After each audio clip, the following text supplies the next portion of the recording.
Stands of dead trees dot the landscapes throughout the Cowboy State, victims of a tiny insect.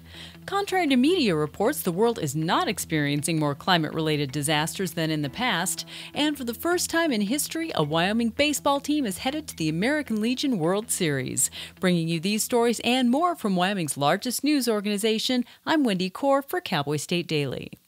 Stands of dead trees, sometimes going on for miles, are a common sight in Yellowstone National Park and just about anywhere else. The Cowboy State's roads wind through mountains with forested slopes. Cowboy State Daily's Mark Hines reports that the skeletal remains of what used to be lush forests are the result of a pine beetle epidemic that ripped through Wyoming and surrounding states during the 2000s and 2010s. They've cut about all the ones that were immediately threatening the roadways. So now it's just kind of a tree here, a tree there. But the bottom line is we're going to be looking at the essentially forests of dead trees for a long time to come. Whiteout officials told Cowboy State Daily there's no record of any vehicles ever being crushed by falling dead trees in the state, and at least for now, timbering operations have tapered off.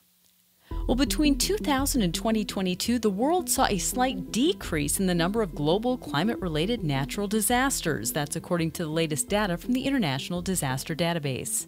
But Cowboy State Daily's energy reporter Kevin Kilo says the trend is in conflict with much of the reporting on climate change. I spoke with Dr. Roger Pilkey Jr., professor of environmental studies at the University of Colorado Boulder. As he explained it, climate change is real and it's important, and to understand it, we need to look at actual climate data. What you can conclude from this is that claims that frequency of disasters are increasing is just not supported by the evidence. However, Pilkey said the climate is a dynamic, complex system, and trying to understand it through the lens of a single metric can be misleading.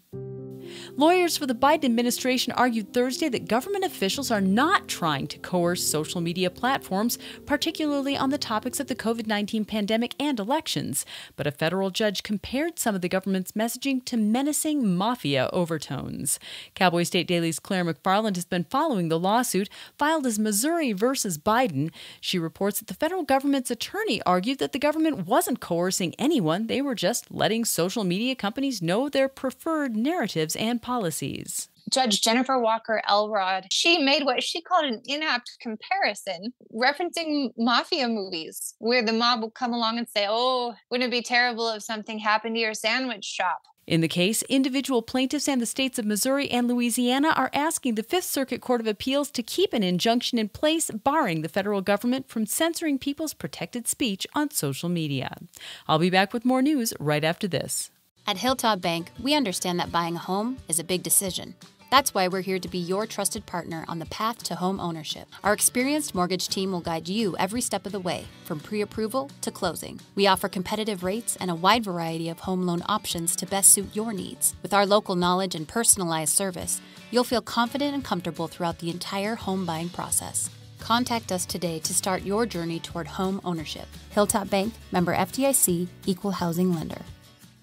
Well, despite the attractive salaries they offer, oil companies are having a hard time finding enough petroleum engineers, and universities are graduating fewer petroleum engineers than ever. Cowboy State Daily's Kevin Kilo reports that between 2016 and 2021, U.S. Department of Education data shows the number of petroleum engineering graduates fell by half. Lene Lucan with the Heartland Institute, who graduated with a bachelor's degree in petroleum engineering from the University of Wyoming, said the public school system curriculum is often steeped in anti-fossil fuel rhetoric, and the public push to eliminate fossil fuels in the U.S. sends the message that young people shouldn't even consider working in those fields. And history was already made before the first pitch, with perennial state champs Cheyenne Sixers squaring off against the plucky Gillette Rough Riders.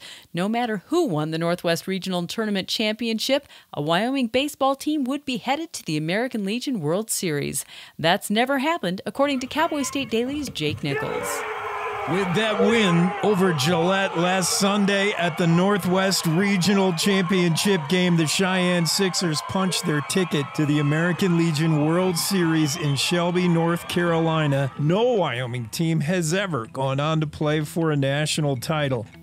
And that's today's news. You can read about all of these stories and more on CowboyStateDaily.com, Wyoming's largest and most read news source.